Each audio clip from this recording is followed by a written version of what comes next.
ఉరిశిక్ష ఎలా వేస్తారు, ఉరిశిక్ష ఎలా అమలు చేస్తారనే విషయం తెలుసుకోవాలంటే ఖచ్చితంగా ఈ ఇంటర్వ్యూ చూడాల్సిందే.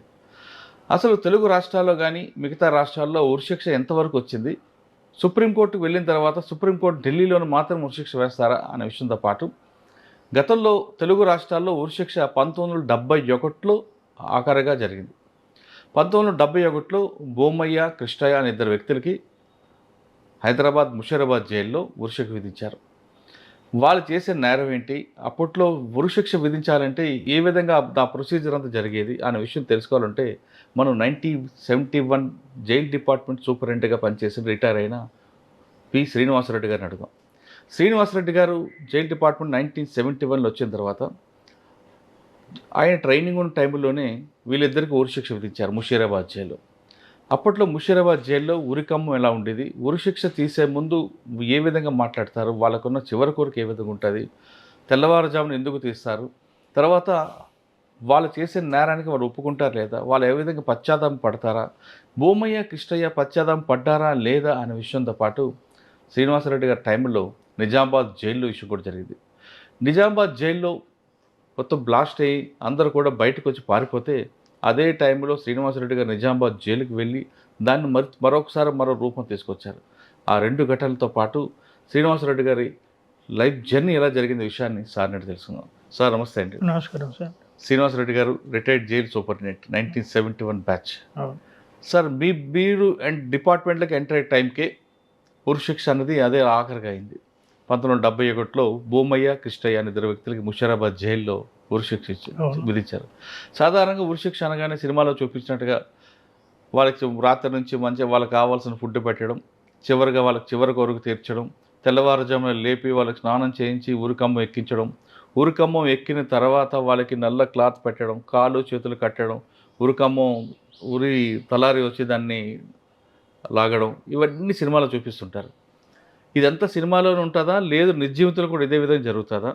తర్వాత తలారిన వ్యక్తికి ఒక ఉరి తీస్తే దానికి ఎక్కువ జీతం ఇస్తారని కూడా వార్త ఉంది. అదంతా వాస్తవమా లేదా? అసలు మీరు చూసిన ఈ ఉరికమ్మ లాస్ట్ ఎప్పుడు జరిగింది, వాళ్ళిద్దరూ చేసిన నేరం ఏంటి, వాళ్ళు సాధారణంగా ఉరికమ్మ ఒక కింద కోర్టు ఇస్తే తర్వాత హైకోర్టు జిల్లా కోర్టు హైకోర్టు సుప్రీంకోర్టు వెళ్తారు. ఇవన్నీ లేకుండా డైరెక్ట్గా ముషీరాబాద్ జైల్లో చివరిగా వాళ్ళిద్దరిని ఎందుకు ఉరి తీశారు, ఆ రోజు జరిగిన ఘటన ఒకసారి చెప్పండి. వాళ్ళిద్దరికి ఈ ప్రొసీజర్ అంతా అయిన తర్వాతనే ఉరి తీశారు. వాళ్ళిద్దరు చేసిన నేరం ఏంటండి? ఒకతనేమో ఫ్యామిలీ మెంబర్ని చంపాడు నిజామాబాద్, ఫ్యామిలీ ఇష్యూస్. ఇంకోతనేమో అప్పిచ్చిన అతన్ని చంపాడు, అది మహబూబాబాద్. అతను బిలో 30, ఇతను బిలో 40 ఉంటాడు. ఇది ఫ్యామిలీ మ్యాటర్, అదేమో క్రిమినల్ ఇంటెన్షన్. నేను సర్వీస్కి వచ్చే వరకు వాళ్ళు ఉన్నారు జైల్లో. ఓకే. ముషీరాబాద్ జైల్లో నేను ట్రైనీగా ఉంటే అక్కడ మీరు చెప్పిన ప్రొసీజర్ అంతా జరిగిపోయింది. కోర్టు వచ్చింది, తర్వాత హైకోర్టు సుప్రీంకోర్టు, తర్వాత ప్రెసిడెంట్, అవన్నీ జరిగిన తర్వాతనే ఖాయమైంది. ఆ టైంలో నేను చూసినాను వాళ్ళు. అంటే అప్పటికి వాళ్ళు దాదాపు 10 సంవత్సరాలు జైల్లో ఉన్నారు. అది కాకపోవచ్చు, ఒక 2-3 years అయినా జరుగుతుంది. అచ్చా, అంటే కింద ప్రొసీజర్ అంతా జరిగింది. కింద కోర్టు, జిల్లా కోర్టు నుండి హైకోర్టు సుప్రీంకోర్టు, ప్రెసిడెంట్ గారు, అవన్నీ అయిన తర్వాత నేను చూశాను వాళ్ళు. అక్కడ కండెమ్ సెల్స్ అని ఉంటాయి, దాంట్లో ఇండివిజువల్గా పెట్టారు. దాంట్లో బయట వాళ్ళని ఎవరు పోనివారు, వాళ్ళిద్దరే ఉంటారు. డబుల్ గార్డ్ ఉంటుంది వాళ్ళని చూసేందుకు 24 hours. వాళ్ళకి ఏ టైంలో భోజనము అవి అన్నీ కరెక్ట్ టైంకి అందజేస్తారు. వాళ్ళ పర్యవేక్షణలో ఉంటారు. దానికి ఆఫీసర్లు కూడా ఎక్కువ దాని మీద ఫోకస్ పెట్టి తిరుగుతుంటారు. ఎందుకంటే వాళ్ళు సెల్ఫ్ ఏమైనా చేసుకుంటారు. అదొక ఫుల్ హెల్తీ కండిషన్లో ఉంటేనే ఉరి తీయాలి. హార్ట్ డిసీజ్ తర్వాత అనారోగ్యం ఉంటే తీయకూడదు. మళ్ళీ ఇవన్నీ చాలా ప్రొసీజర్, అట్లా సిస్టమ్. 71లో ఆ రెండు. 71 ఏప్రిల్లో జాయిన్ అయ్యారా? నేను ఏప్రిల్లో జాయిన్ అయినా, 2 April. మే, జూన్, జూలైలో ఇది జరిగి ఉంటుంది. ఎందుకు మళ్ళీ ఆగస్టులో నేను అనంతపూర్కి వెళ్ళిపోయాను పోలీస్ ట్రైనింగ్, అట్లా ట్రైనింగ్. మళ్ళీ జనవరిలో వచ్చి రెగ్యులర్ పోస్ట్లో జాయిన్ అయినా. అయితే బహుశా ఆ 3 monthsలోనే నేను ట్రైనింగ్ కాబట్టి కుతూహలంగా అన్ని ఇట్లా తిరుగుతూ ఉండేవాడిని. ఆ కండెమ్ సెల్లో వాళ్ళు ఉండేది. బయట వాళ్ళకి అలో లేదంట్లా, వాళ్ళకి అన్ని సదుపాయాలు అయితే జరుగుతుండేది. వాళ్ళిద్దరికి ఇంటర్వ్యూస్ ఉంటే స్పెషల్గా వాళ్ళని బయటకు తీసుకురాకుండా ఇంటర్వ్యూకి వచ్చిన వాళ్ళను వాళ్ళని తీసుకుపోయి మాట్లాడించడము అది జరుగుతుండేది. హ్యాంగింగ్ డే ఫిక్స్ చేసిన తర్వాత ఇది లోకల్ ఏదైతే ట్రయల్ కోర్టు ఉంటుందో వాళ్ళే డేట్ ఫిక్స్ చేస్తారు. ఫైనల్ అయితే సుప్రీంకోర్టు నుండి వస్తుంది. వీళ్ళు డేట్ ఇచ్చిన డేట్కు మాకు కమ్యూనికేట్ చేస్తారు. ప్రిజన్ ఆఫీసర్స్ దానికి కావాల్సిన సదుపాయాలన్నీ. ఆంధ్రప్రదేశ్లో ఉమ్మడి ఆంధ్రప్రదేశ్లో ఒక ముషిరాబాద్ జైలునే ఉండే, ఊరికంబం అని. రాజమండ్రి జైలు కూడా ఉండాలి కదండి. రాజమండ్రి జైల్లో కూడా ఉంది, కానీ అక్కడ జరగలేదు. ఇక్కడ ఒక దగ్గర జరిగింది. అంటే సార్ మీరు చూసారు ఉరికంబం? చూశాను. ఎలా ఉంటుందండి అది? జస్ట్ మన మూట బావిలా పడుతుంది ఇటుకెళ్ళి చూస్తే. ఇట్లా కిందికి స్లోప్ ఉంటుంది. అక్కడ మన సినిమాలు చూపెట్టినట్టే ఇట్లా ఉంటుంది. మధ్యన 2-3 ఉంటాయి. దాని కింద ప్లేట్ ఉంటుంది, వుడన్ ప్లేట్. వాళ్ళు వుడన్ ప్లేట్ నిలబడితే అది వాళ్ళ హైటు వెయిట్ అన్నీ మొదలెట్టి తీసుకొని దాని తగ్గట్టు టెస్ట్ చేస్తారు. ఆ హైట్ అంత వెయిట్ ఉన్న ఒక ఇసుక బస్తాను ఆ వెయిట్ని మోసగలిగే అంత ఫెయిల్ కాకూడదు, హ్యాంగింగ్ ఫెయిల్ కాకూడదు. అటువంటి రోపు కొత్తది టెస్ట్ చేసి దానికి వెయిట్ మెయింటైన్ చేయగలిగే రోపు ఇవన్నీ టెస్ట్ చేస్తారు. కింది ప్లేట్ కూడా సడన్గా పడిపోవాలి, ఆ జర్క్కే చనిపోతారు. ఇక దానికి నాట్ ఈ సైడ్లో పెడతారు, ఇది కొట్టుకుంటే శ్వాస తొందరపోతుందని. దానికి కొద్దిగా కాలంలో తర్వాత జరగలేదు.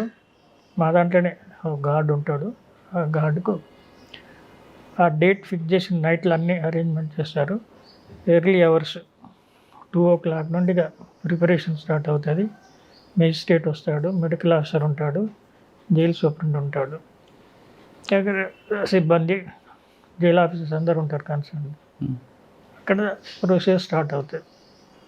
అతనికి నైట్లో నార్మల్ భోజనం పెడతారు. ఎర్లీ అవర్స్ ఏమైనా కావాలంటే ఇస్తారు. అంతగా ముందు రోజు ఆయన ఎవరితో మాట్లాడాలో తెలుసుకుని వాళ్ళందరినీ పిలిపిస్తే మాట్లాడిపిస్తారు. చివరి కోరికని కాదు, అది ప్రొసీజర్. వాళ్ళకు భార్యలు, వాళ్ళ తల్లిదండ్రులు, వాళ్ళ ఫ్రెండ్ అటువంటి ఏర్పాటు చేస్తారు. అదంతా ముందు రోజు జరిగిపోతుంది. ఆ రోజు మాత్రం ఆఫీసర్సే ఉంటారు. ముందు రోజు లాకప్ వరకు అవన్నీ జరుగుతాయి.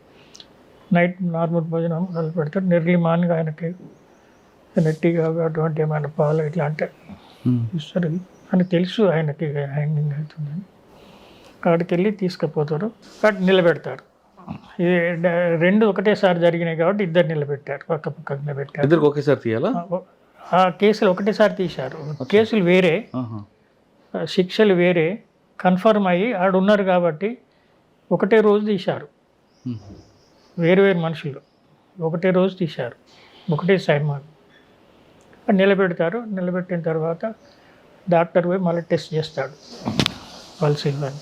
ఆడ నిలబడ్డ తర్వాత ఓకే అని అన్న తర్వాత అంటే ఒక క్లాత్ ఇట్లా ముఖం మూసేటట్టు పెడతారు. పెట్టిన తర్వాత చేతులు వెనకకు కట్టేస్తారు, కాళ్ళని కట్టేయరు, చేతులు కట్టేస్తారు, నిలబెడతారు. ఆ సైడ్కు హ్యాంగింగ్ అతను ఉంటాడు, దాని లివర్ ఉంటుంది, లివర్ తీస్తే టర్న్ కింద పడిపోతుంది. ఇక వీళ్ళంతా చేసి డాక్టర్, సూపరింటెండెంట్, మెజిస్ట్రేట్ వీళ్ళంతా బట్టి ఫైనల్గా ఓకే అని అంటే వాళ్ళు క్లాత్ పెట్టేస్తారు. పెట్టేసి దానికి పెట్టి నాట్ను పక్కకు పెట్టి రెడీ ఉంచుతారు. ఉంచిన తర్వాత ఇక్కడ వీళ్ళందరూ చూసి అంతా ఓకేనా, ఏమైనా డౌట్స్ ఉన్నాయి, వీళ్ళైన ప్రొసీజర్ రాంగ్ ఖైదీ ఇట్లా జరుగుతుంది అని టెస్ట్ చేసి అందరూ ఐడెంటిఫై చేసి అక్కడికి తీసుకొచ్చే ముందు మోల్స్ గిట్ అని మళ్ళీ చెక్ చేపిస్తారు వాళ్ళతో, మిస్ హ్యాపెనింగ్ జరగకుండా. ఇదన్న తర్వాత ఒక 5 minutes అట్లా టైం తర్వాత సిగ్నల్ ఇస్తాడు ఎవరు సార్, మేజిస్ట్రేట్ గారు ఇస్తారా, సూపరింటెండెంట్ ఇస్తారా? సూపరింటెండెంట్ మేజిస్ట్రేట్ నాకు కరెక్ట్ ఐడియా లేదు, బట్ అదంతా సూపరింటెండెంట్ కంట్రోల్ జరుగుతుంది కాబట్టి ఆయన సిగ్నల్ ఇస్తారు. సిగ్నల్ ఇవ్వగానే ఆ లివర్ను ఇట్లా ఒత్తుతాడు, దాని కింద ప్లేట్ జర్క్ని కింద పడిపోతుంది, కిందకి ఇట్లా ఇట్లా వెళ్ళిపోతుంది. వీళ్ళు కిందికి వెళ్తారు, ఆ తాడు కిందికి మనకు ఫేస్ అవ్వకూడదు, కిందికి జారుతారు. ఇక ఆ తాడు ఇట్లా ఇట్లా ఊగుతూ ఉంటుంది. అది ఊగి ఒక 5 నిమిషాల తర్వాత రాగానే తెలిసిపోతుంది. తెలిసిపోగానే మెడికల్ డాక్టర్ వెళ్తాడు, మెడికల్ ఆఫీసర్ వెళ్తే వాళ్ళని కొద్దిగా పైకి లేపుతాడు, అక్కడ ఉన్న వాళ్ళు లేపి టెస్ట్ చేస్తాడు. టెస్ట్ చేసి ఫైనల్ అన్న తర్వాత ఇదంతా 3:34 వరకు అయిపోతుంది. పైకి తీసి చేసి పెడతాడు.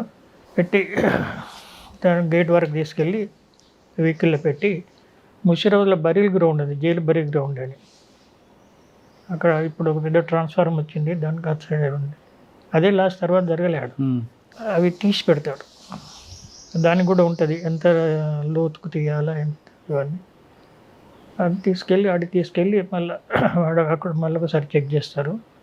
చెక్ చేసి పెట్టేసి కప్పేస్తారు. మళ్ళీ అందరూ గేట్లకు వచ్చేస్తారు, వీడికి డిస్పర్స్ అవుతారు. సార్ ఇక్కడ ఫస్ట్ ముందు రోజు రాత్రి నుంచి ప్రొసీజర్ స్టార్ట్ అవుతుంది. మీరు వాళ్ళతో మాట్లాడారా ప్రొసీజర్ స్టార్ట్ కాకముందే, బొమ్మాయితో కానీ కృష్ణయ్యతో కానీ? మాట్లాడతాం కదా జైలు ఆఫీసర్స్. ఏమన్నారండి వాళ్ళు? ఏమన్నారు, ఏమైనా పశ్చాత్తాపం ఉందా, లేదంటే చావుకు సిద్ధంగా ఉన్నారండి? అవన్నీ ఇప్పుడు లాంగ్ బ్యాక్ కదా, ఏదో మాట్లాడుంటారు, ఏదో చెప్పుంటారు. అంటే వాళ్ళు కోర్టు ఎప్పటికైనా వస్తుంది, మాకు సుప్రీంకోర్టు నుంచి ఆర్డర్స్ వస్తాయని ఆస్తా ఉన్నారు. అవన్నీ జరిగినాకనే కదా, చాలా గ్యాప్ ఉంటుంది. అంత అయిన తర్వాత మళ్ళీ మెజిస్ట్రేట్ రెఫర్ చేస్తాం. ఇవన్నీ మెజిస్ట్రేటే దానికి డేట్ ఫిక్స్ చేయాలి. సార్ వాళ్ళకి కావాల్సిన ఫుడ్ అది పెడతారు నైట్ టైం, నైట్ ఫుడ్ పెడతారు. తెల్లవారుజామున ఎంత ఇస్తారండి ఈ ప్రొసీజర్? సూర్యోదయం కాకముందే. మీకు సూర్యోదయం కాకముందే కదా కంప్లీట్ అయ్యి మళ్ళీ నార్మల్గా ఏమంటే ఇది ఈ సిచ్యువేషన్ కొద్దిగా బాధాకరం అనిపిస్తుంది.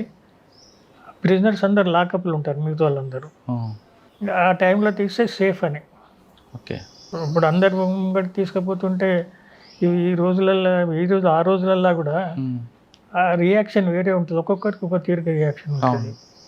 అవన్నీ అవాయిడ్ చేయడానికి ఆ డేట్ ఆ టైం అదంతా మాన్యువల్ లేఅవుట్ లేడౌన్ రూల్స్ అవి. ఓకే సార్, వాళ్ళు చెప్తారు పై మీరు చెప్పినట్టు నల్ల కవర్ పెడతారు కదా, కవర్ ఎందుకు పెట్టాలండి చనిపోసే ముందు, ఉరి తీసే ముందు? అది ప్రొసీజర్ ఉంది అందులో. అవునా సార్? ఇది అయిన తర్వాత ఘాటు కూడా వెళ్ళి చెవులో చెప్తారట కదా ఆయనకి, నీ మీద నాకు ఎలాంటి వ్యక్తిగత కక్షలు లేవు, నా పని నేను చేస్తున్నానని. అంటే అది వెరీ కరెక్ట్గా నాకు కూడా లేదు. ఆడ తీయక ముందుకే వాళ్ళు పెట్టేటప్పుడు చెప్తుండొచ్చు అటువంటిది. అలాంటి మేము కూడా డైలీ ఆడికి పోతాం కదా, అది ముందు రోజు వరకు కూడా మాకు కూడా వాళ్ళ మీద లేదు, వాళ్ళకు కూడా మా మీద ఏం లేదు. ఒక సిస్టమ్ని ఫాలో అవుతున్నాం అంతే. అక్కడ వ్యక్తిగతంగా మేము ఉన్నాం, మా బదులు ఎక్స్వైజెడ్ ఉన్నా కూడా అదే పని చేస్తారు. కాబట్టి అది ఊహించుకున్నంత కాదు. అంటే మీరు మాట్లాడినప్పుడు వాళ్ళు పశ్చాత్తాపం పడ్డారంటే చనిపోతున్నాను అని వాళ్ళిద్దరు?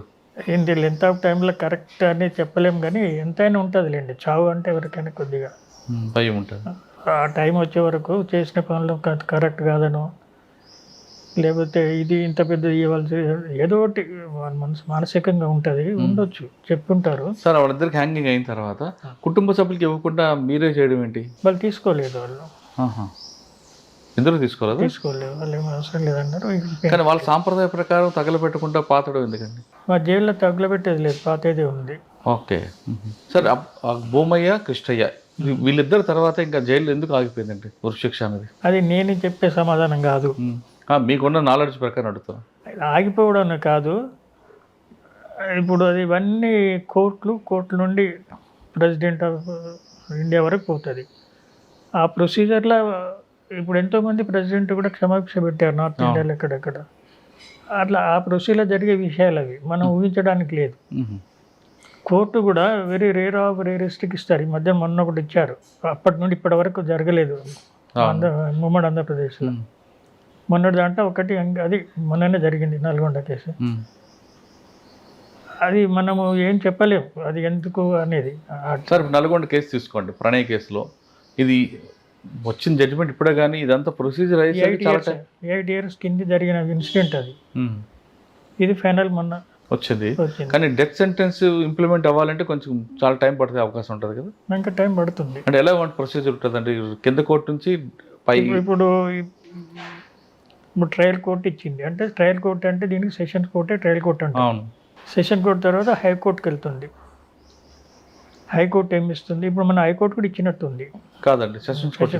హైకోర్టు తర్వాత హైకోర్టు కూడా ఈ జడ్జిమెంట్ సమర్థించాలా, మోడిఫై చేయాలా. ఇప్పుడు ఆ కోర్టులో ఎవరికైతే శిక్షించి మిగతాలకు ఇచ్చారో హైకోర్టులో అందరికీ ఉరిశిక్ష ఇవ్వవచ్చు, లేకపోతే అందరికి లైఫ్ కన్వర్ట్ వచ్చి చెప్పాలి. అక్కడక్కడ డిసిషన్స్ అంటే ఉంటుంది. దాని తర్వాత వాళ్ళు సుప్రీంకోర్టుకి వెళ్తుంది. ఆయనకు వాళ్ళకు గవర్నమెంట్ అడ్వకేట్ ప్రొవైడ్ చేస్తుంది. ఓకే, వాళ్ళు సెల్ఫ్గా మెయింటైన్ మళ్ళీ స్తోమత లేని వాళ్ళు గవర్నమెంట్ అడ్వకేట్ పెడతాయి. సుప్రీంకోర్టులో కూడా అక్కడ కూడా జరుగుతుంది. ఆ సుప్రీంకోర్టు జరిగిన తర్వాత మన ఫైనల్ వచ్చిన తర్వాత మళ్ళీ మేము ప్రెసిడెంట్ ఆఫ్ ఇండియాకి పంపించేస్తాం. ఆయన రిక్వెస్ట్ ప్రెసిడెంట్ ఆఫ్ ఇండియా కూడా ఉరిని సమర్థించితే అప్పుడు అవుతుంది. లేకపోతే వాళ్ళు ఉరిని సమర్థించకపోతే లైఫ్కి వెళ్ళిపోతాడు. అచ్చా, ఒకవేళ అప్పుడు కూడా సమర్థించారనుకోండి, ఆ కేసుని ఇప్పుడు తెలంగాణ రాష్ట్రంలో ఊరికంబాలు లేవు కాబట్టి ఢిల్లీలో చేయొచ్చా? అట్లే లేదు, దానికి అనుసంధానం ఉన్న ఒక స్టేట్ తోటి జరుగుతుంది. అంటే ఢిల్లీ తిహార్ జైల్లో అక్కడ ఉంది కాబట్టి అక్కడ చేయరు. ఇప్పుడు మన పక్కకు ఉంది కదా, ఇప్పుడు రాజమండ్రిలో ఉంది కదా, ఇక్కడ రాజమండ్రికి తీసుకుంటారు. కానీ మాఫీ అయితే చేయరు. వసతులు లేవని మాఫీ చేయరు. వసతులు క్రియేట్ అనే చేస్తారు తప్ప మాఫీ అయితే చేయరు. కానీ ఈ ప్రొసీజర్ అవ్వడానికి కనీసం 3-4 సంవత్సరాలు పట్టొచ్చండి. మినిమం 2 years అయితే పడుతుంది, కానీ ఎక్కువనే పడుతుంది. కానీ ఇమీడియట్ కాదు. సార్, డెత్ సెంటర్స్ గురించి చెప్పారు చాలా క్లియర్గా, ఎందుకంటే మీరు అప్పుడే జాయిన్ అయ్యారు, అది చూసారు. అవును. తర్వాత మీ సర్వీస్లో ఎక్కడ కూడా జరగలేదు. మీ సర్వీస్లో రాకముందు మీ కుటుంబ నేపథ్యం, మీరు ఈ డిపార్ట్మెంట్కే రావాలని ఎందుకు అనుకున్నారండి? ఈ డిపార్ట్మెంట్ రావాలని ఆప్షన్లకు రాలేదు, ఛాన్స్లో వచ్చారా? Through employment exchange. మీ నేటివ్ ప్లేస్ మీ అమ్మగారు నాన్నగారు? అది ఇప్పుడు యాదాద్రి, అప్పుడు నల్గొండ డిస్ట్రిక్ట్ ఉండేది. ఆలేరు దగ్గర, 12 kilometers ఉంటుంది మా విలేజ్. అది మా నేటివ్ ప్లేస్. మా నేటివ్ ప్లేస్ పోవాలంటే ఒక 3 kilometers జనగాం డిస్ట్రిక్ట్ క్రాస్ చేసి పోవాలి. ఆలేరు టు మా విలేజ్ మధ్యన జీడికల్ అని ఉంటుంది దేవస్థానం. ఆ జీడికల్ క్రాస్ చేసి పోవాలి. అటు పోతే మళ్ళీ యాదాద్రి, ఇటు మళ్ళీ యాదాద్రి, సారాజ్పేట దాటితే యాదాద్రి. అది విలేజ్, అగ్రికల్చర్ బ్యాక్గ్రౌండ్. మా నాన్నగారు వ్యవసాయం. నాకు అన్నయ్య, ఆయన అగ్రికల్చర్ ఆఫీసర్గా పనిచేసి రిటైర్డ్. నేను హైదరాబాద్ డిగ్రీకి సిటీ సైన్స్ కాలేజీలో డిగ్రీ చేశాను. డిగ్రీ కంప్లీట్ అయిన తర్వాత సబ్ కలెక్టర్ భువనగిరి ఆఫీస్లో అప్పుడు పోస్టులు క్రియేట్ అయినట్టున్నాయి. జాబ్ వస్తే అందులో జాయిన్ అయినాను. ఒక 6 months 1 year తర్వాత ఈ రెవెన్యూ నుండి ఇరిగేషన్ మిర్యాలగూడకి ఏదో పోస్టింగ్ ఇచ్చారు. ఇక మిర్యాలగూడ ఇరిగేషన్ కాలువలు వెంబడి ఏడ తిరుగుతా అని చెప్పి బీఈడికి వెళ్ళిపోయాను. Nagarjuna Sagar BEd college first బ్యాచ్లోకి వెళ్ళిపోయాను. నెక్స్ట్ టీచర్గా జాయిన్ అవుతానని. నా బీఈడి కాలేజీలో ఉన్నప్పుడే ఎంప్లాయ్మెంట్ ఎగ్జామ్ ఇంటర్వ్యూ వచ్చింది. ఇంటర్వ్యూకి వచ్చి వెళ్ళిపోయాను. కానీ దాని మీద ఏం ఫోకస్ లేదు. కంప్లీట్ కాగానే బీఈడి కాలేజీలో యాన్యువల్ ఎగ్జామ్స్ అయిపోయినాయి. సిటీకి వచ్చినాం. వచ్చి మా డీజీ ప్రిజన్స్ ఆఫీస్కు అది ఏం జరిగిందో తెలుసుకుందాం ఇంటర్వ్యూ అని పోయినప్పుడు రామ్కోటిలో ఉండేది ఆఫీసు. అడిగిపోయాను. పోయి తెలుసుకుంటే వాళ్ళు చూసి పేరు గిట్లాడి అది మీరు సెలెక్ట్ అయ్యారు కదా అని చెప్పారు. ఆర్డర్ మీ నేటివ్ ప్లేస్కి వెళ్ళిపోయిందంటే నేను అటు పోయి రావాలా మరి అంటే ఎందుకు నేను మటేజ్ మళ్ళీ ఇచ్చారు. నెక్స్ట్ డే 2nd April అడిగి పోయి జాయిన్ అయ్యాను. ఎక్కడ? ముషీరాబాద్. అప్పుడు ముషీరాబాద్ ఉండే పిహెచ్సి తప్పలేని అగ్రికల్చర్ కాలేజ్ అది వీళ్ళ కంట్రోల్లో ఉండేది. నాకు శాలరీ పర్పస్లో అగ్రికల్చర్ కాలనీ పోస్టులు పెట్టి ముషిరాబాద్ జైలు సూపరింటెండెంట్ దగ్గర ఇప్పుడు చేయమని. అంటే మీ ట్రైనింగ్ అంతా ముషీరాబాద్ జరిగింది? కాదు, ఫస్ట్ 3 months 2 months ముషిరాబాద్లో ఉన్నాము. పీటీసీ అనంతపూర్ పోలీస్ ట్రైనింగ్ కాలేజ్కి వెళ్ళాము. ఓకే. సరే, ముషీరాబాద్ ట్రైనింగ్లో 3 నెలలు ఏం నేర్చుకున్నారా మీరు? ఇదే భూమయ్య గౌడ చూసాము. అక్కడ రొటీన్ వాళ్ళు ఎమ్మటే తిరిగేది. రెగ్యులర్ ఆఫీసర్స్ ఉంటారు కదా, వాళ్ళతోటి వాళ్ళు చేసే పనులను మనం నేర్చుకున్నాం. అప్పుడు జైలు అంటే ఎలాగుండేవండి? ఇప్పుడులాగా కాదు కదా, ఇంకా దారుణమైన పరిస్థితులు ఉండేవి అప్పుడు? పరిస్థితులు దారుణం ఎప్పుడు లేవు. ఇప్పుడు ఎలా ఉందో అప్పుడు అలానే ఉంది. కానీ జైలు అంటే అప్పట్లో సినిమాలో చూపించినట్లు పాత జైలు కొడతారని, అదేవిధంగా బాత్రూమ్ క్లీన్ చేస్తారని, సిల్వర్ ప్లేట్లో అన్నం ఇస్తారని ఇవన్నీ చూపించేవారు. అదే వాస్తవం? ఇప్పుడు అది జైలు డిపార్ట్మెంట్ చేసే పనులు కావు అవి, అది స్టేట్ గవర్నమెంట్ ఫెసిలిటీస్. అప్పుడు అల్యూమినియం ప్లేట్స్ ఉండేది, అల్యూమినియం పాత్రలు ఉండేది, వంటకు అల్యూమినియం పాత్రలు, తినేదానికి అల్యూమినియం ప్లేట్స్ ఉండేది. సినిమాలు చూపెట్టినట్టు ఆ బొచ్చెల్లాగానే ఉండేవి అవి. కానీ మనమే నేషన్ లెవెల్ మనమే first state introduce stainless steel plates, glass, mugs అన్నీ స్టెయిన్లెస్ స్టీల్ పెట్టారు. ఇత్తడి పాత్రలేమో వంటకు పెట్టారు. కానీ అప్పట్లో మంచాలు కానీ ఫ్యాన్లు కానీ ఉండేవి కావంటారు, వాస్తవం? నిజమే.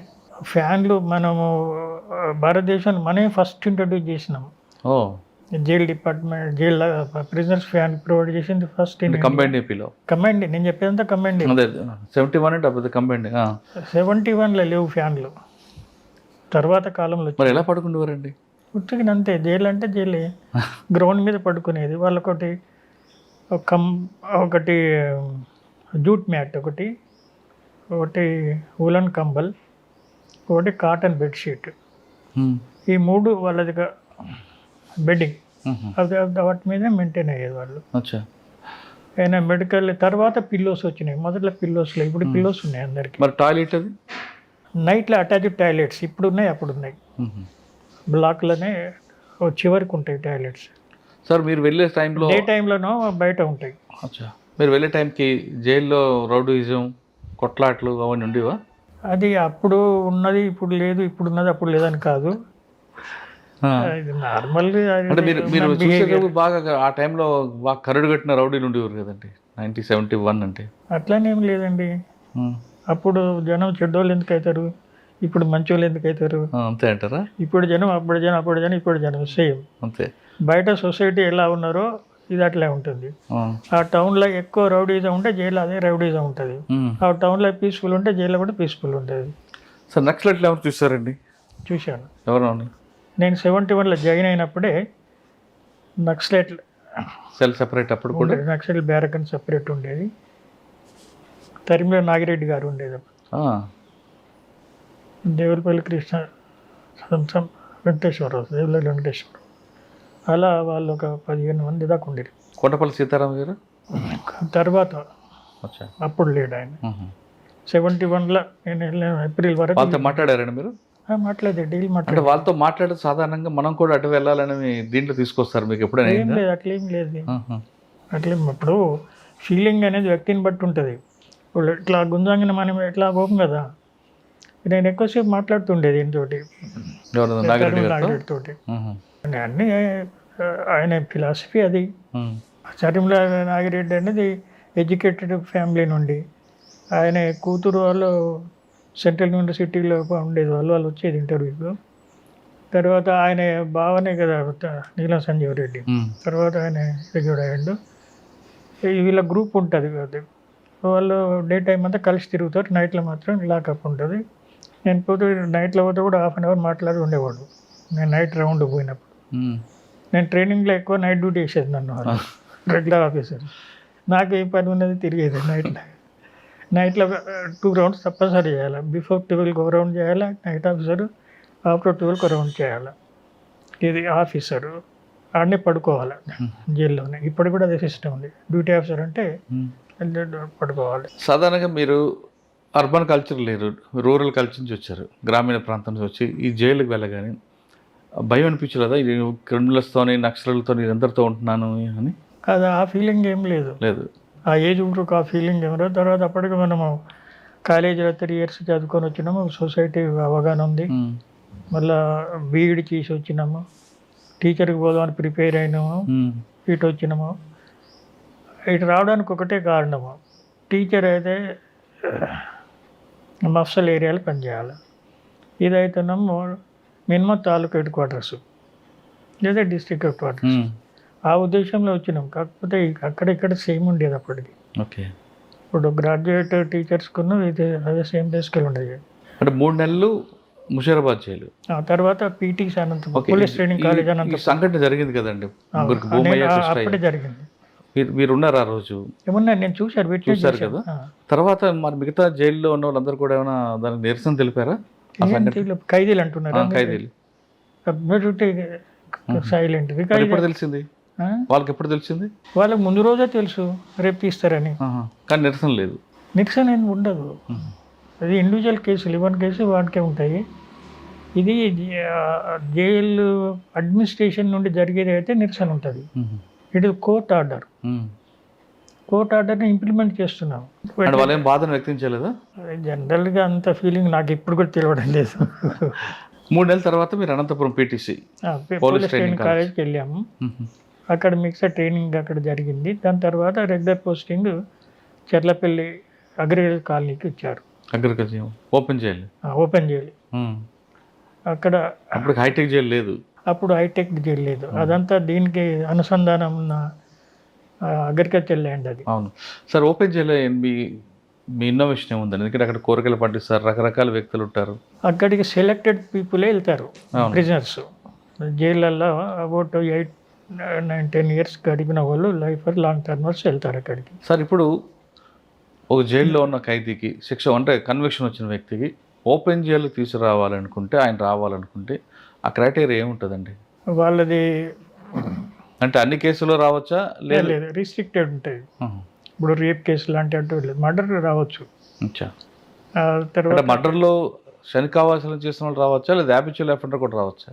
మర్డర్లో హ్యాబిచువల్ అఫెండర్ అని ఏముంటుంది? ఆడ 2-3 మర్డర్లు చేశాడు అనుకోండి కంటిన్యూ. అదే దాన్ని అటువంటి వాళ్ళు ఎలా తీసుకోరు. ఇప్పుడు సెంట్రల్ జైల్లో కూడా వాడిని సపరేట్గానే చూస్తారు. ఈ నార్మల్ మర్డర్ కేసులలో ఉన్న వాళ్ళకే ఇవన్నీ జైల్ యాక్టివ్స్, ఈ రిహాబిలిటేషన్ వర్తిస్తాయి. వాడికి ప్రొఫెషనల్ వాడికి ఏమి ఉండదు, వాడికి సపరేట్ ఉంటుంది వాడిది. వీళ్ళు సెంట్రల్ జైళ్ళల్లో ఆ రూల్స్కి అనుగుణంగా కొంత పోర్షన్ ఆఫ్ సెంటెన్స్ చేసిన వాళ్ళు రూరల్ బ్యాక్గ్రౌండ్, అర్బన్ బ్యాక్గ్రౌండ్ తోటి వాడికి అగ్రికల్చర్ చేయడం, rural background, willing to work, health సరిగ్గా ఉండాలి. దీనికి ఒక సెలక్షన్ కమిటీ ఉంటుంది. ఇప్పటికి కూడా అదే ఉంది సిస్టమ్. ఆ సెలక్షన్ కమిటీలో మెడికల్ ఆఫీసర్ ఉంటాడు, జైలు సూపరింటెండెంట్ ఉంటాడు. వాని యొక్క హిస్టరీ టికెట్లను చెక్ చేసి విల్లింగ్ అంటే అప్పుడు సెలెక్ట్ చేస్తారు. సెలెక్ట్ చేసిన తర్వాత అక్కడికి పంపిస్తారు. ఓకే. అక్కడికి పోతే వాళ్ళకి రెమిషన్ ఎక్కువ ఉంటుంది అక్కడ కొద్దిగా. సెంట్రల్ జైలు కంటే ఓపెన్ జైల్లో రెమిషన్ అంటే ఎవ్రీ మంత్ కొద్ది తగ్గిస్తుంటాం. అది ఒకటి.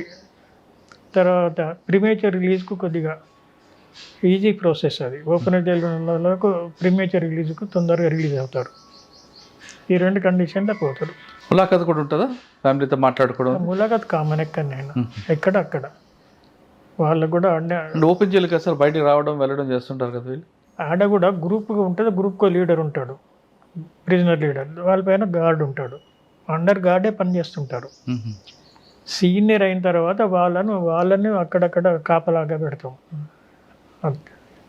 వాళ్ళది గ్రూప్ని పోవాలి, గ్రూప్ని రావాలి, మరి గ్రూప్ని వెళ్ళిపోవాలి. బయటికి వెళ్ళి రావడానికి లేదు, బార్డర్ దాటి బయట తిరగడానికి లేదు. అదే టైంలో వాళ్ళ ఫ్యామిలీ మెంబర్స్ వచ్చారని మాట్లాడుకోవచ్చా? అంటే వాళ్ళు అక్కడికి రారు, ఇక్కడ ఆఫీస్ కాడికి వస్తారు. ఓపెన్ జైల్లో ఆఫీస్ ఉంటుంది, ఆడికి వస్తారు. ఆడికి వస్తే వాళ్ళని పిలిపిస్తాం. పిలిపించి ఆడ కూర్చోబెట్టి మాట్లాడి. అంతేగాని ఎక్కడో గ్రౌండ్లో ఉన్నాడు కదా నా చివరికి వెళ్ళి మాట్లాడి వీళ్ళు ఆడ పోరు, వాళ్ళే ఇక్కడికి వస్తారు. ఓకే. ఇంటర్వ్యూ ప్లేస్ కాడికి వచ్చి ఇక్కడ కూడా అండర్ విజువల్ సూపర్విజన్లోనే జరుగుతుంది ఇంటర్వ్యూ. Officers gourd level. మీరు వెళ్ళేసరికి మెయిన్ ఛాలెంజ్ ఏమొచ్చిందండి అక్కడ ఓపెన్ జైల్లో? ఛాలెంజ్ అంటే లేదా అదే రొటీనే జరిగిపోయే పనులు లేవు. అక్కడ అప్పటికి ఏం పండించేవారండి? కూరగాయలు మార్కెట్లో దొరికే కూరగాయలు, ఆ సీజన్ పండే కూరగాయలు పెడతాడు. సొరకాయలు సీజన్ సొరకాయలు, బీరకాయలు, టమాటా ఎక్కువ. సార్ అవన్నీ బయట అమ్ముతారా లేదా చర్లపల్లికి మిగతా జైలుకి సప్లై చేసేవారా? మొదలు ఆ జైలు సఫిషియెంట్, తర్వాత అదర్ జైల్స్. ఓహో. ఇప్పుడు మాత్రం మార్కెట్ ఆడ ఒక షాప్ పెట్టారు. అవును. అవన్నీ రెగ్యులర్గా ఇప్పుడు ప్రొడక్షన్ పెరిగింది కాబట్టి ఆడ పెడుతున్నారు, అమ్ముతున్నారు. అంతకుముందు జైల్లోకి పంపేవాళ్ళం. అచ్చా అచ్చా. తర్వాత డైరీ కూడా స్టార్ట్ చేశారు. ఇప్పుడు నడుస్తుంది డైరీ. అవును. ఆ మిల్క్ సెంట్రల్ జైలు హైదరాబాద్కి పోయేది, ముషిరాబాద్కి పోయేది. దాంట్లోనే కూరగాయలు పంపుతుండేది, మళ్ళీ దాంట్లోనే రిటర్న్ వస్తుండేది. సార్ ఓపెన్ జైలు తర్వాత ఎక్కడికి వచ్చారండి? ఓపెన్ ఎయిర్ జైలు 71 ట్రైనింగ్ వచ్చి 72 జాయిన్ అయినాను. 73, 74 జూన్లో టాటా ఇన్స్టిట్యూట్కి వెళ్ళాను. 2 years regular criminology and correction administration course. అది government sponsored, okay, on duty. 74 జూన్కి వెళ్ళి 75, 76 మేలో రిటర్న్ అండి.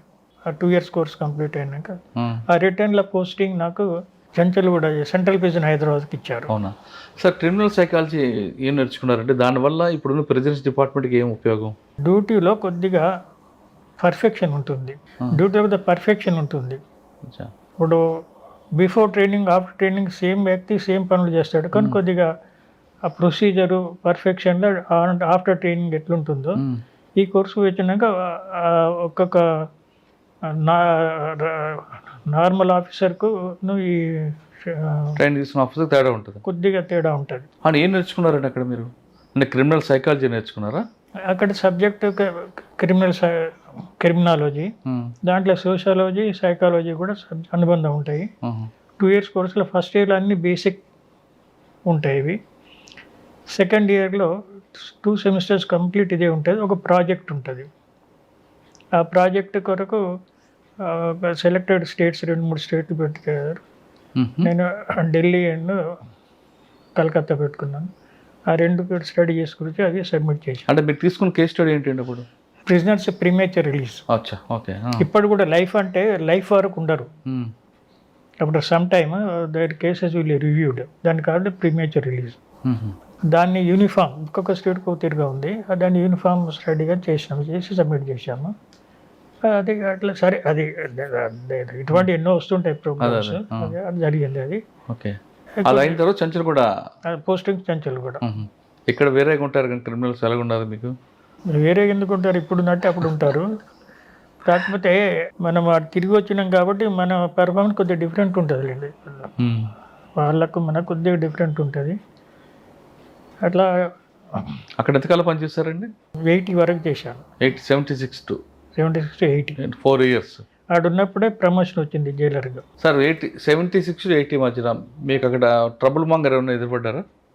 అంటే అట్లా కరెక్ట్గా ఐడెంటిఫై ఇప్పుడు నేను ఎక్కువ టైం ఆడ ఏం పని చేశానంటే, అప్పుడు వెల్ఫేర్ ఆఫీసర్ పోస్ట్ ఖాళీ ఉండే. నేను ఇన్ఛార్జ్ వెల్ఫేర్ ఆఫీసర్కి ఇచ్చి నేను ఎక్కువ వెల్ఫేర్ వర్కే చూశాను. ప్రిజనర్స్ది, వాళ్ళ యొక్క ఫ్యామిలీ మ్యాటర్స్, రిలీజ్ మ్యాటర్స్, వాటికి సంబంధం వచ్చినాయని అవి చూసేవాడిని. ఇక రెగ్యులర్ డ్యూటీ అంటే అందరితోటి నైట్ డ్యూటీ చేసేవాడిని, మార్నింగ్ అంతా కలిసి తిరిగేవాడిని. నార్మల్ వరకు జరిగేది. తర్వాత ఈ ప్రీమేచర్ రిలీజ్ ఎవ్రీ 3 years కోటి మీటింగ్ ఉంటుంది, దానికి ప్రిపేర్ చేయాలి రికార్డ్స్, ఎలిజిబుల్ క్యాండిడేట్. ఎక్కువ అడ్మినిస్ట్రేషన్ వర్క్ అంతా మీరు చూస్తారు. ఆ పోస్ట్కి అదే పని, వెల్ఫేర్ ఆఫీసర్ పోస్ట్. అది నార్మల్గా అయితేనే ఎగ్జిక్యూటివ్ వర్క్స్ ఉంటాయి. ఇది వెల్ఫేర్ ఆఫీసర్. నేను ఎక్కువ కాలం హైదరాబాద్లో అదే పని చేశాను. ఆ పోస్ట్ ఖాళీ ఉంటుంది. తర్వాత జైలర్గా ప్రమోషన్ వచ్చింది. అక్కడ అప్పుడు ఉన్నప్పుడు అన్ని జైలర్ ప్రమోషన్ వచ్చింది. జైలర్కి ఎక్కడికి వెళ్ళారు? అన్ని పోస్టింగ్ ఇచ్చారు. చంచల్గూడలో జైలర్. అక్కడ ఎంతకాలం పనిచేస్తారు జైలర్? అదే 4 years 4 years 2 years Jailer. Okay. మళ్ళీ జైలర్ ప్రమోషన్. అప్పుడే ఉందండి సార్ మీ వర్క్? అంటే నేచర్ ఆఫ్ ది అది. ఇక మిగతావి ఉంటాయి కదా దానికి సంబంధించింది, చెక్కింగ్ గిట్ అవి ఉంటాయి కదా. జైలర్ అంటే కొద్దిగా ఇన్స్పెక్షన్ క్యాడర్కి వస్తుంది అన్నట్టు. డిప్యూటీ జైలర్ మీద కొద్దిగా సూపర్వైజర్. డిప్యూటీ జైలర్ అంటే నా యూనిఫామ్గానే ఉంటాం అందరం. జైలర్ కొద్దిగా చెక్కింగ్కి వస్తుంది. సార్ జైలర్ అనగానే మార్నింగ్ రౌండ్స్, అడ్మినిస్ట్రేషన్ బ్లాక్ని తీసుకురావడం, వాళ్ళు ఉన్నారా లేదా కౌంట్ చేయడం, తర్వాత ఫుడ్ అయిన తర్వాత మీరే ఫస్ట్ అదే సూపర్, ఇవన్నీ కార్యక్రమాలు చేసేవారా? అది ఎవ్రీ డే జరిగేది. అది అంటే మార్నింగ్ ఎన్ని గంటల రౌండ్స్ ఉంటాయి సార్? 9 సార్. సాధారణంగా అప్పట్లో, అంటే ఇప్పుడంటే వేరేగా ఉన్నాయి కానీ అప్పట్లో సూర్యోదయం అయిన తర్వాత తీసేవారా లేదా ముందు తీసేవారు లాకప్ ఓపెన్ చేయడం? దానికి సూర్యోదయం సూర్యాస్తమయమే టైమింగ్స్ దానికి. ఇప్పటికి కూడా ఇప్పుడు వింటర్ సీజన్లోనేమో ఈవినింగ్ తొందరగా అవుతుంది, సమ్మర్ సీజన్ లేట్గా అవుతుంది. అట్నే లాకప్ కూడా అదే పీరియడ్లో లేట్ అవుతుంది. సన్సెట్ అయ్యే వరకు అయిపోవాలి లాకప్. అచ్చా. సన్ రైజ్ అయ్యే నుండి అన్లాకప్ చేయాలి. అన్లాకప్ చేసి కౌంటింగ్ చేసి అన్ని కూర్చోబెట్టి కౌంటింగ్ చేసుకొని అవన్నీ రిపోర్ట్లు రెస్పెక్టివ్ బ్యారెక్ది డే టైం వచ్చే వార్డర్స్ వస్తారు, నైట్ టైం ఉన్న వార్డర్స్ ఉంటారు. ఆ ఇద్దరు చేసి దిగిపోయే వార్డర్ వచ్చి అక్కడ రిపోర్ట్ చేస్తాడు ఏమేమి వచ్చి గేట్లో. అవన్నీ వచ్చిన తర్వాత ఒక బెల్ కొడతారు, 2 బెల్ కొడితే అది అన్లాకప్ క్లియర్ అయినట్లు లెక్క. సరౌండింగ్లో ఉన్న క్వార్టర్స్లో ఉన్న ఆఫీసర్స్ సూపరింటెండెంట్కి వస్తుంది bell. That is unlockup. Lockup కూడా అంతే, సన్సెట్ వరకు కౌంట్ చేసుకుంటూ వస్తారు, సన్సెట్ వరకు తీసుకొస్తారు. మొత్తం వార్డర్స్ అంతా రిపోర్ట్ చేస్తారు గేట్కి వచ్చి.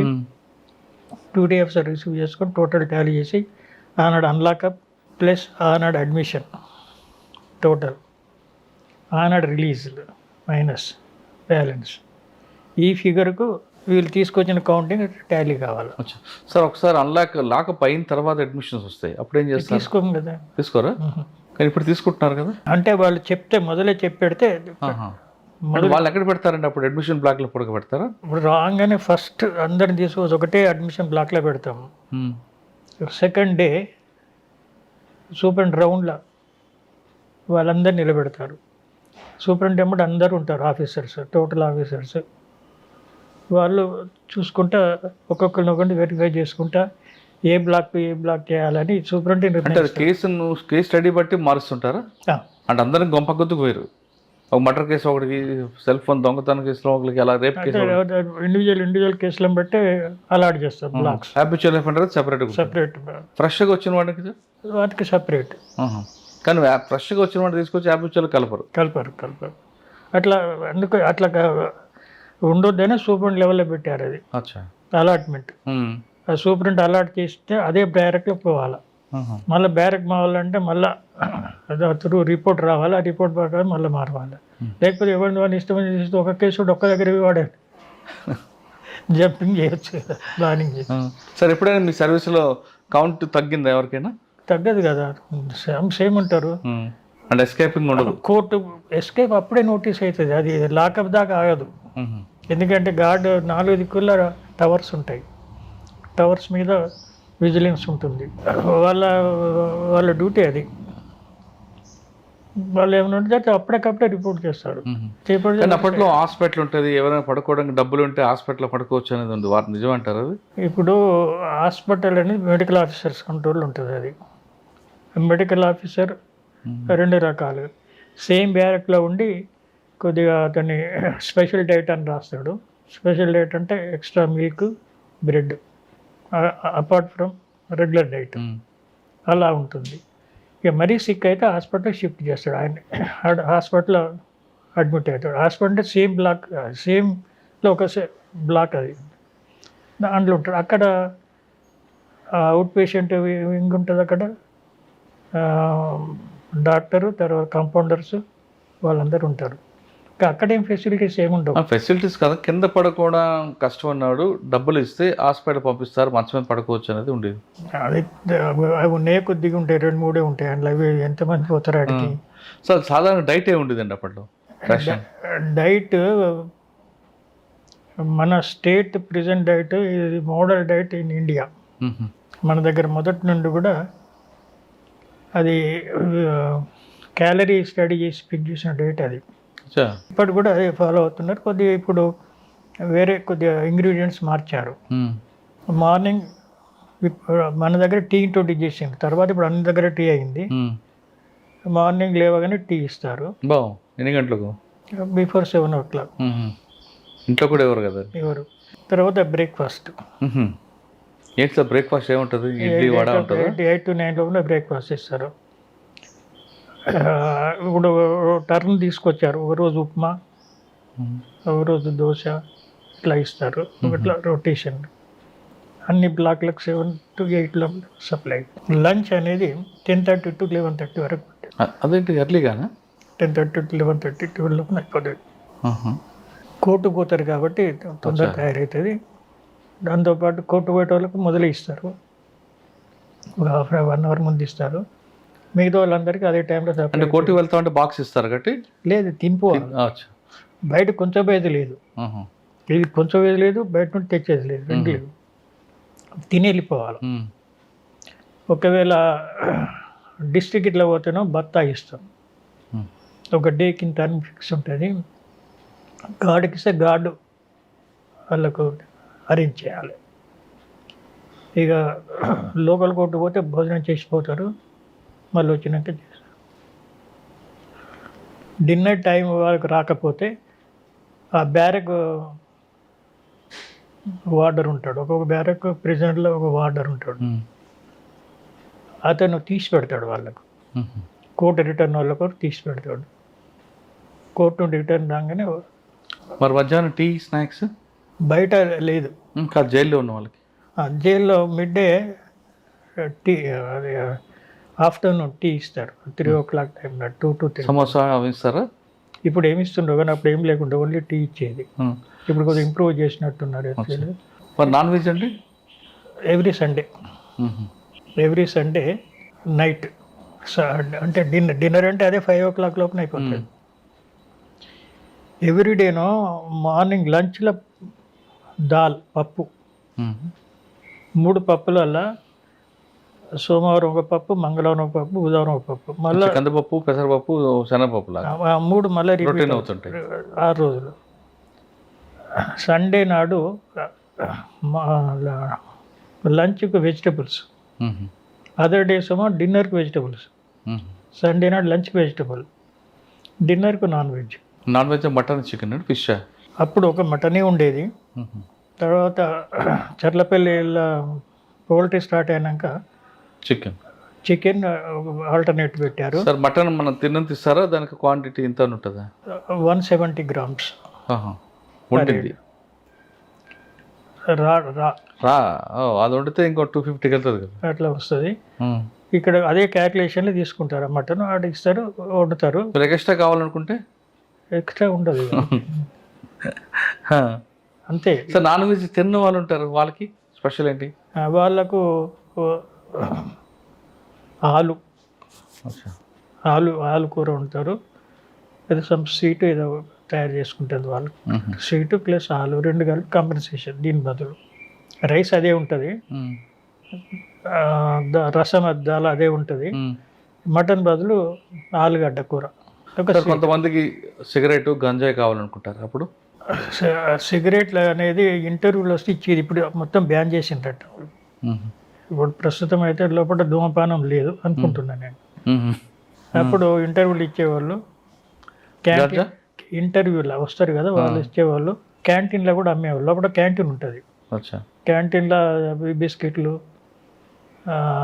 కూల్ డ్రింక్స్ ఉండవు, బిస్కెట్లు, తర్వాత పిప్పరిమిట్ టైప్ అటువంటివి పెడతారు. అవి కూపన్ మీద తీసుకుంటారు వాళ్ళు. వాళ్ళ క్యాష్ ఉండదు కదా, నాకు ఇన్ని కూపన్లు కావాలని అంటే దాని లిమిట్ ఉంది.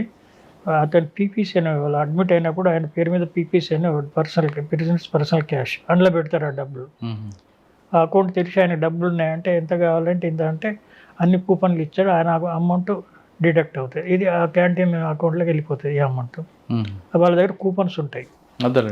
ఆ కూపన్ తోటి ఇప్పుడు టీలు కూడా ఇచ్చి క్యాంటీన్లో టీ పెట్టిండట, బిస్కెట్లు. సరే ఇవేమి ఉన్నాయి ఇప్పుడు, అవి కొనుక్కొని తింటారు వాళ్ళు. అదే ఒక ఫెసిలిటీ ఉంది. సార్ మీరు జైలర్గా పనిచేసిన ఆమెలో సినిమాలో చూపించినట్లు ఎవరైనా మేము తిరగబడ్డం చేశారా? అదేమీ జరగలేదండి. అదే మీరు ఎప్పుడు జైలర్ హుకుం అనలేదా? ఇప్పుడు అక్కడ సిచ్యువేషన్ వాళ్ళకి ఏముంటుంది అంటే వాళ్ళు ప్రిజనర్స్, ఇది ఒక అడ్మినిస్ట్రేషన్. ఇండివిజువల్గా ఎవరికేమి అందులో ఉండదు. ఇప్పుడు వార్డర్స్ లోపలికి అంటే అది తప్పు కాదు కదా, వాడు లోపల ఒత్తిడి కూడా పోన్నాడు వాడు. అందులాగా బయటకు రా అంటే రావాలి. అది అడ్మినిస్ట్రేషన్ పర్సనల్గా. సార్ అక్కడ వచ్చే వాళ్ళందరూ క్రిమినల్స్. ఒకసారి వాళ్ళు తిరగబడితే ఏం చేయలేండి మీ పరిస్థితి. మీ దగ్గర ఆయుధాలు ఉండవు, కేవలం మాటలతోని చూపులతోని ఎలాగా వాళ్ళు కంట్రోల్ చేసేవారండి. ఇప్పుడు ఇంట్లో కంట్రోల్ ఏం లేదు, వాళ్ళకి తెలుసు ఇది జైలు. కానీ కొంతమంది తిరగబడతారు కదండి. ఇంతవరకు తిరగబడతారు. వాడు గార్డ్ మీద మొదలు తోటి ఖైదీ మీద తిరగబడతాడు. అప్పుడే ఐడెంటిఫై అవుతాడు వీడికి పేరు విశేషాన్ని. వన్ మీద స్పెషల్ కేర్ పెడతాం. తోటి ఖైదీ మీద తిరగబడతాడు, గార్డు మీద తిరగబడతాడు. గార్డు మీద తిరగబడితే అప్పటికి ఐడెంటిఫై అవుతాడు. ఇవన్నీ ఐసోలేట్ చేస్తాము. ఆఫీసర్ మీద తిరగబడి అంతవరకు రాదు. వస్తే సపరేట్ చేస్తాం అంతే వాడిని. ఓకే సార్, చంచలగూడ నుంచి ఎక్కడికి వచ్చారండి నెక్స్ట్ మళ్ళీ చర్లపల్లికి వెళ్ళాను. Same PSC Cherlapalli. ఓకే, అక్కడ ఎంతకాలం చేశారు? 80 నుండి 83 2.5 years చేశాను. అంటే అప్పుడు చర్లపల్లికి ఇప్పుడు చర్లపల్లి మార్పు వచ్చిందా మీరు వెళ్ళిన తర్వాత? అంటే సేమ్ కదా, ఓపెన్ ఎయిర్ జైల్ రూల్స్ అవే ఉంటాయి. కాకపోతే పౌల్ట్రీ ఒకటి వచ్చిన తర్వాత అప్పుడే సెకండ్ టైం 80లో పౌల్ట్రీ వచ్చింది, డైరీ వచ్చింది, ఎక్కువ ఫుడ్ గార్డెన్స్ డెవలప్ అయినాయి, మ్యాంగో ఎక్కువ మ్యాంగో గ్రోవర్స్ ఇట్లా పోయింది. తర్వాత అక్కడ 2 సంవత్సరాలు చేశారా? 83 వరకు చేశాను. రైట్, నెక్స్ట్ అండి 83కి కడప వెళ్ళాను. కడప అక్కడ డిస్ట్రిక్ట్ జైలు సూపరింటెండెంట్కి పోయాను, డిఎస్పీకి పోయాను. అచ్చా, కడప డిస్ట్రిక్ట్ జైలు ఉండి అప్పుడే కొత్త జైలు ఇయర్ మార్క్ చేశాను కానీ స్టార్ట్ కాలేదు. తర్వాత పోయినాక అవన్నీ చేసి కంప్లీట్ చేయించినాము. అక్కడ 3 years ఉన్నాను, 83 నుండి 86. ఓకే, అప్పుడు ఎవరు ఎదురుపడ్డారండి మీకు కడపలో మేజర్ క్రిమినల్స్? అప్పుడు ఏదో పొద్దుటూరు క్రిమినల్స్. అవునా? ఎంవి రమణారెడ్డి. ఎంవి రమణారెడ్డి వాళ్ళ కడప జైల్లో ఎలాగుండేదండి వాళ్ళ యాటిట్యూడ్? డిఫరెంట్గా ఉంటుంది ఎట్లయినా కొద్దిగా. మేము కూడా కొద్దిగా డిఫరెంట్. రాజశేఖర రెడ్డి గారు చంపిన వ్యక్తులు, సారీ రాజారెడ్డి గారు చంపిన వ్యక్తులు కూడా వచ్చేవారా, ఉన్నారు అప్పుడు? ఆ టైంలో రాజారెడ్డి గారిది కరెక్ట్ ఐడియా వస్తలేదు. అచ్చా, రమణారెడ్డి గారు చూసారు? రమణారెడ్డి అయితే ఉండే, డాక్టర్ రమణారెడ్డి ఆయన జైల్లో వాళ్ళ ప్రవర్తన ఎలాగుండేదండి? మా ఆర్గ్యుమెంట్ చేసేవాడా లేదా కామ్గా ఉండేవాడు? కామ్గా ఉండేవాడు, ఆర్గ్యుమెంట్ చేసేవాడు. వాళ్ళది యాక్చువల్గా ఆయన ఈ ప్రొఫెషన్ ఇందులోకి రావాల్సి లేకుండే ఎట్లా వచ్చాడు. ఎందుకు వచ్చారండి? ఆయన డాక్టర్ కదా. అంటే ప్రొద్దుటూరు లోకల్ ఆడ 2 groups ఉన్నాయి. ఆ 2 groupsలో ఇదో ప్రాబ్లం. దానివల్ల ఎవరిని లాగుతారు, అందులోకి లాగుతారు ఆ కాలంలో. ఇప్పుడు జర ఎడ్యుకేటెడ్ అయినట్టున్నారు కానీ అప్పుడు లాగుతాడు. అట్లా జరిగి ఒక గ్రూప్లో ఉంటే అందరినీ పెడతాడు వాడు. అట్లా సఫర్ చేయాలి. కడప నుంచి ఎక్కడికి వచ్చారు సార్ నెక్స్ట్? కడప నుండి నల్గొండకు. నల్గొండ ఎంతకాలం చేశారు? నల్గొండకు నేను కడప 83లో పోయి 86లో నల్గొండకు వచ్చాను. 4 years ఉన్నాను నల్గొండలో. అక్కడే ఉందండి మీకు అప్పుడు? దానికి ఇది మార్పు ఉందా కడపకి నల్గొండకి? డ్యూటీ సేమ్, క్రిమినల్స్ మారుతుంటారు, ప్రిజనర్స్ కొద్దిగా తేడా ఉంటారు. ఇక్కడ ఇటువంటి రాయలసీమ బాగుంది, ఇక్కడ బాగుంది క్రిమినల్స్? ఇక బాగాని కాదు, ఎక్కడిది అక్కడనే. అప్పుడు ఇక్కడ మీకు ఎక్కువ నక్సల్స్ కనిపించేవారేమో కదా నల్గొండ? అంటే టాప్ నక్సలైట్స్ ఆడ పెట్టకపోయేది కదా, సెంట్రల్ జైలు పెట్టేది. లోకల్గా ఉన్న వాళ్ళు కొద్దిగా ఉంటారు, నార్మల్గానే. అక్కడ పెద్ద తేడానే అవ్వకూడదు. ఓకే, అక్కడ లోకల్ కోర్టులకే వెళ్ళిపోతుంటారు. సెంట్రల్ జైల్లో నుండి ఉన్న ఖైదీ లోకల్ కోర్టుకి ఇక్కడ సెకండ్ కేసు ఉంటే వచ్చి ట్రయల్ అయ్యేదాకుండా మళ్ళీ వెళ్ళిపోతాడు. ఓహో, నల్గొండ తర్వాత అండి? అటు నుండి సంగారెడ్డి. ఓకే, ఎంతకాలం చేశారు అక్కడ? సంగారెడ్డి 2.5 years చేశాను. చాలా పాత జైలు కదా సార్ సంగారెడ్డి? నేను పాత జైలు కాడనే పనిచేశాను. తర్వాత కొత్త జైలు వచ్చాను, తర్వాత వచ్చింది చాలా కాలం అవుతుంది. చూసారండి, అది చాలా పాత జైలు. పాత జైలు, అది జైలు కొరకు కట్టలేదు. అది ఒక ఏమంటారు, ఒక పాతకాలంలో జాగ్రత్త టైంలో ఒక గడిలాగా కట్టారు. అందులో ఏమేమి పెట్టేదో లోపల తెలియదు. దాన్ని జైలు కన్వర్ట్ చేశారు, చిన్నగా గేట్ లాగా పెట్టి. ఒక సైడ్ కిచెన్. ఎంతమంది ఉండేవారండి అప్పుడు సంగారెడ్డిలో? అబౌట్ 250-200 దాకా ఉండేవారు. ఏ కేసుల మీద వచ్చేవారు సార్? అది లోకల్ కేసులన్నీ, అన్ని రకాలు. ఇప్పుడు ప్రతి డిస్ట్రిక్ట్లో డిస్ట్రిక్ట్ జైల్లో ట్రయల్స్ అన్ని కేసులు ఉంటాయి. కొన్ని డిస్ట్రిక్ట్లో మర్డర్లు ఎక్కువ ఉంటాయి, మర్డర్ కేసులు ఎక్కువ ఉంటాయి. కొన్ని డిస్ట్రిక్ట్లో మర్డర్ కేసు తక్కువ ఉంటాయి. ఇప్పుడు ఈ ఏరియాలో మర్డర్ కేసు తక్కువ ఉంటాయి. ఓకే, ల్యాండ్ అటువంటి డిస్ప్యూట్స్ కేసులో. సంగారెడ్డి తర్వాత అండి? సంగారెడ్డి నుండి Eluru sub jail. Eluru district sub jails sir. ఏలూరులో 7 సబ్ జైల్స్ ఉన్నాయి. ఆ 7 సబ్ జైల్స్కు ఆఫీసర్ ఉంటాడు డిస్ట్రిక్ట్ హెడ్ క్వార్టర్లో. అట్లా ఏలూరు డిస్ట్రిక్ట్ హెడ్ క్వార్టర్ ఉంటే ఏలూరు టౌన్లోనే ఉంటుంది. టౌన్ సబ్ జైలు సూపరింటెండెంట్ వేరే ఉంటాడు. మేమేమో దానికి సూపర్విజన్ క్యాడర్ అంటాం. అచ్చా. 7 సబ్ జైళ్ళకు ఈ డిఐజిఓ ఆఫీసు వాళ్ళ అడ్మినిస్ట్రేషన్ అంతా మా నుండే జరుగుతుంటుంది. ఓకే. ఏలూరు తర్వాత ఏలూరు నుండి కరీంనగర్. మరి ఇటు వచ్చారు. కరీంనగర్. ఇక్కడ మీకు ఎదురుపడ్డారు నక్సల్స్ ఎవరైనా? కరీంనగర్లో కొద్దిగా, ఇంకా కరీంనగర్లో కూడా సబ్ జైల్స్ ఆఫీసర్గానే ఉంటాయి. కరీంనగర్లో ఉన్న 5 సబ్ జైళ్ళకు ఆ సబ్ జైల్ ఆఫీసర్గా ఉంటుంది. ఓహో. మేము ఆ సబ్ జైల్లో ఉన్న ప్రాబ్లమ్స్ వాళ్ళ. సార్ మీరు పనిచేసిన టైంలో కరీంనగర్లో హంగర్ స్ట్రైక్ స్టార్ట్ అయింది కదా? అది డిస్ట్రిక్ట్ జైల్లో జరిగింది. జరిగింది. మీ టైమే కదా అది? అంటే నేను సబ్ జైల్ సూపరింటెండెంట్ ఉంటే, డిస్ట్రిక్ట్ జైలు వేరే సూపరింటెండెంట్ ఉండే, కానీ మేము కలుస్తుండేది ఎవ్రీడే. అప్పుడు కొద్దిగా ప్రాబ్లం అయింది. వాళ్ళను అడిగా, అంటే అది ఒక ప్రిజనర్ ఉంటారు, లీడర్స్ ఉంటారు కదా, ఆ లీడర్స్ కావాలని చేశారు. ప్రిజన్ లీడర్ వాళ్ళను వరంగల్ ట్రాన్స్ఫర్ చేసిన తర్వాత సబ్సైడ్ అయిపోయింది. సార్ నిజామాబాద్ వెళ్ళక ముందు మీరు చాలామంది క్రిమినల్స్ చూస్తుంటారు, మాట్లాడుతుంటారు. ఒక్కొక్కరిది ఒక స్టోరీ ఉంటుంది. కొన్ని నిజం చెప్పొచ్చు, కొన్ని అబద్ధం ఉండొచ్చు. కానీ మీకు ఎవరు నిజం చెప్తున్నారో ఎవరు అబద్ధం చెప్తున్న విషయం మీకు అర్థమైపోతుంది, ఎందుకంటే మీరు క్రిమినల్ సైకాలజీ చేశారు కాబట్టి. కానీ నిజంగానే అన్యాయం ఇరుక్కున్నాడు పాపం అన్నట్టు ప్యాథిక్ స్టోరీ అని చూసారా మీరు? చాలా ఉన్నాయి, అవే ఎక్కువ ఉన్నాయి. ఇది ఒకటి చెప్పగలరు? ఒక్కటని కాదు, అవే ఎక్కువ ఉన్నాయి. ఏదంటే మీకు బాగా కదిలించి అరే ఈ అన్యాయంగా ఇరుక్కున్నాడు అని ఉందా అనిపిస్తుంది? నేను సెకండ్ టైం పిఎస్సి చట్టపిల్ల పనిచేసినప్పుడు ఒక అతను ఉండే, అతను ఆఫీస్లో పనిచేసేవాడు. సార్ క్యాజువల్గా అడిగితే ఇంత ఇన్నోసెంట్గా ఉన్నావు, నువ్వు ఎట్లా మర్డర్ చేసినావు అని అడిగాను. నేను చేయలేదు సార్ అని. మరి ఎట్లా వచ్చినావు అన్నాను. వాళ్ళ పాలుల డిస్ప్యూట్ ఉంటాయి కదా, ఒక పాలు ఆయనను ఇంకొక ఆయన చంపాడు. అంటే వాడు చావు బతుకులు ఉన్నాడు. వాడికి అది స్టేట్మెంట్ తీసుకుంటుంటారు కదా, తీసుకున్నప్పుడు వాడు కావాలని ఈయన పేరు చెప్పాడట చనిపోతూ. అట్లా చెప్పాడు సార్, చెప్పట్లో వచ్చేసాను. అంటే నిజం, వాడైతే ఇన్నోసెంట్ అని అనిపిస్తుంది. దాన్ని మనమేం చేయలేము. అన్నీ దాటుకున్నాకనే ఆడికొచ్చారు వాళ్ళు. అది ఓపెన్ చేయాలంటే అప్పటికే చాలా లైఫ్ అయిపోయింది. అటువంటి వాళ్ళు ఉంటారు. వీడు మరీ ఇన్నోసెంట్ కాబట్టి ఇట్లా చెప్పాడు.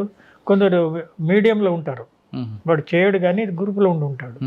వాడు చేయాలని కూడా ఉండదు కానీ గ్రూప్లో ఉండి కాబట్టి పెట్టేస్తాడు. ఇది ఎక్కువ ఎక్కడ జరిగేది అంటే ఆ కాలంలో, ఇప్పుడు ఆడ మారిపోయిందిలేండి. సార్ ఇటువంటి కేసులు కాకుండా రేప్ చేసి మీ దగ్గరకు వస్తుంటారు కేసుల్లో శిక్ష పడడానికి, వాళ్ళు చూసినప్పుడు మీకు ఏమనిపిస్తుంటుందండి? అట్లా పర్టికులర్ ఐడెంటిఫై ఏం చేయము. వాళ్ళందరూ సెంట్రల్ జైలునే ఉంటారు, ఓపెనర్ జైలుకి ఇక్కడ పంపరు వాళ్ళను. వాళ్ళ యాటిట్యూడ్ కొద్దిగా డిఫరెంట్ ఉంటుంది కానీ వాళ్ళు మారిపోతారు ఫ్లో ఆఫ్ టైంలో. కానీ రిపెండెన్స్ 90% రిపెండెన్స్ వస్తుంది ఎవరికైనా కూడా, అది చేయవలసి లేకుంటే అనే ఫీలింగ్. ఇక ఈ హ్యాబిచువల్స్ ఉంటారు కదా, వాళ్ళకి బతుకుదేరి వ్యాధి అంటారు. హ్యాబిచువల్స్ ఉంటారు చూడండి, పిక్ ఫ్యాక్టర్స్ అనుకోండి, ఇటువంటి ప్రాపర్టీ అఫెండర్స్. ఇక అఫెన్సెస్ అగేన్స్ట్ హ్యూమన్ బాడీ అనేది పర్పస్ఫుల్, ఒక రివెంజ్ఫుల్ యాటిట్యూడ్. అది ప్రాపర్టీ అఫెన్స్ అనేది కొంత అదే జీవనం, వాడికి అదే బతుకుదేరు టైంలో చేస్తూ కొందరు ఉంటారు. పట్టుకుంటే ఇటు వస్తాడు, 4 రోజులు ఉంటాడు, పోతే వాటి మళ్ళీ రిపీట్ చేస్తుంటారు. సార్ జైల్లో ప్రిజనర్ ఉంటారు, వాళ్ళ ఫ్యామిలీ వచ్చి బయట వెయిట్ చేస్తుంటారు, పిల్లలు భార్య అంతా. వాళ్ళు చూస్తే బాధ అనిపిస్తుంటుంది, ఏడుస్తుంటారు, ఎప్పుడు భర్త వస్తాడని తండ్రి కోసం చూస్తుంటారు. అటువంటి సంఘటన చూసినప్పుడు మీకు ఏమనిపిస్తుంది సార్? అది ములాఖాత్ టైంలో కనిపిస్తుంటుంది. అనిపించడం అనేది అది ఒకరోజు చూసేవాళ్ళకి కనిపిస్తుంది, రోజు చూసేవాళ్ళం అనేది ఇది కామన్. ఇది ఎక్కువ బాధపడేవాళ్ళు ఎవరు అంటే ఇన్నోసెంట్గా జైలుకి వచ్చిన వాళ్ళ ఫ్యామిలీ ఎక్కువ బాధపడుతుంది. ఎరగక ఇరుకోవడము, ఇంకొన్ని వీడిని పెట్టి ఇట్లా వంటి వాళ్ళకి ఎక్కువ బాధపడుతుంటారు.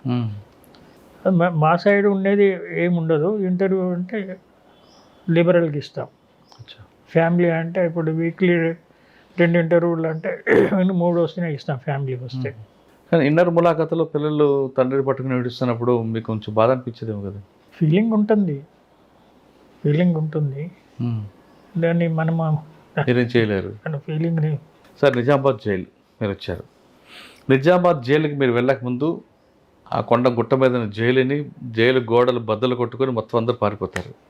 మీరు వెళ్ళేసరికి ఆ సీన్ ఎలాగుంది, అది పూర్తిగా మరొకసారి జైలుగా మార్చడం మీరు పడ్డ కష్టం ఏంటి? వాళ్ళు జైలు గోడలు బద్దలు కొట్టలే, తలుపు పగదుకుని వెళ్ళిపోయారు. తలుపు కూడా బద్దలు కొట్టలే, నూకినారు. తోసుకుంటూ పోయారు, తోసుకుంటూ. ఎంతమంది అండి? వాళ్ళు లోపలికి వెళ్ళి తరిమిండ్రు అందరినీ. ప్రిజనర్లో కొందరు లీడర్ లాగా ఉంటారు కదా, వాళ్ళు తరిమికొచ్చిండ్రు అందరినీ. వాళ్ళు ఏడికి ఎందుకు తరుగుతుందో సగం మంది తెలియదు. గేట్లకి వెళ్ళి బయటికి తరిమారు. అందరు వచ్చేసారు, ఒకరు 10 మంది తప్ప అనుకుందాం. అది 72 మెట్ల మీద ఉంటుంది అది జైలు. అది ఆ కిందికి తరిమారు. ఆ కింది 7 వాళ్ళు తెలుగు మళ్ళీ అందరు పైకి వచ్చారు. వాళ్ళు ఎటు వాళ్ళు తెలియదు కదా వాళ్ళకి కూడా. మళ్ళీ వాళ్ళకి తెలుసు, మళ్ళీ పట్టుకుంటారు, ఇవన్నీ శిక్షలు ఎక్కువ అవుతాయి ఇవన్నీ తెలిసి మళ్ళీ అందరు పైకి వచ్చారు. ఫైనల్గా చూస్తే about 72 members or less escape. ఎందుకండి? వాళ్ళ కింద వాళ్ళని ఎస్కేప్ కింద చేసి వాళ్ళని లిస్ట్ తయారు చేసి. ఎందుకు ఎస్కేప్ అవ్వాలంటున్నారు జైలు నుండి? అది రౌడీజం, గుండాయిజం లేకుండా. నిజామాబాద్ జైలు ఎట్లా అంటే 3 స్టేట్స్ బార్డర్ మీద ఉంది అది. ఇటు ఆంధ్రప్రదేశ్, అటు కర్ణాటక, అటు మహారాష్ట్ర. ఎక్కువ మంది ఖైదీలు అక్కడక్కడ వాళ్ళే ఉంటారు. అక్కడ ఆ బార్డర్ స్టేట్ వాళ్ళు. అక్కడ ఎక్కువ ఈ డకాయిట్కి సంబంధించిన వాళ్ళు వస్తారు. ఆ కేసులలో వచ్చిన వాళ్ళు ఈ రీజియన్లో చేస్తే ఇటు వస్తారు, ఆ రీజన్ చేసి అటు పోతారు. వాళ్ళు ఎక్కువ మంది జమ అయ్యారు. ఇక వాళ్ళకున్న ఆ టైంలో ఏమి ఫీలింగో దాన్ని బట్టి వాళ్ళ కొందరు రౌడీస్ తరిమారు అందరిని బయటికి. వాళ్ళు తలుపులు తోసుకుంటూ అది ఉగాది రోజు తోసుకుంటూ లెస్ సెక్యూరిటీ అనిపించింది వాళ్ళకు. మళ్ళీ మిగతా వాళ్ళందరూ పైకి వెళ్ళిపోయారు. ఉన్న వాళ్ళు లెక్కేసుకుంటే తక్కువ ఉన్న వాళ్ళని లెక్కేసుకున్నారు, సరిపోయింది. దాని తర్వాత వాళ్ళు తిరిగి వచ్చారు అందరూ. సార్, నిజామాబాద్ జైలుకి వెళ్ళకముందు మీరు సీకాసాకి రిపోర్ట్ చేశారు, హైదరాబాద్లో రిపోర్ట్ చేశారు. హైదరాబాద్ సీకాసాకి. మీరు హైదరాబాద్లో ఉన్నారు నిజామాబాద్ జైలుకి వెళ్ళకముందు. నేను కరీంనగర్లో ఉన్నారు. మీరు రాగానే మీకు నిజామాబాద్కి ట్రాన్స్ఫర్ చేశారు. ఈ ఇన్సిడెంట్ జరిగిన నెక్స్ట్ డే, ఈ సంఘటన జరిగిన వెంటనే మీరు నిజామాబాద్ సూట్ కేసు తీసుకొని బస్ స్టాండ్లో దిగిన తర్వాత ఏం జరిగిందండి? బస్ స్టాండ్ దిగి డిస్ట్రిక్ట్ జైలుకు రిక్షాలు లేదా మాట్లాడితే వాడు నవ్వుతున్నాడు. ఎందుకు? డిస్ట్రిక్ట్ జైలు పేరుని. అదే ఏదో డిస్ట్రిక్ట్ జైలుకి వస్తే రా, లేకపోతే అంటే మొన్న ఇది జరిగింది కదా సార్ నిన్ననే అదే అంటుండే. సైడ్ అంటే పోయిన కింద అది మెట్ల పైన ఉండదు జైలు పైన, కింద ఘాట్ కింద ఉండేది. కింద ఘాట్ దగ్గర పెట్టేసి నేను పైకి వెళ్ళిపోయినా. అది చూసినాము. దాన్ని బట్టి అప్పటికప్పుడు. మీరు గుర్తుపట్టారు వాళ్ళు?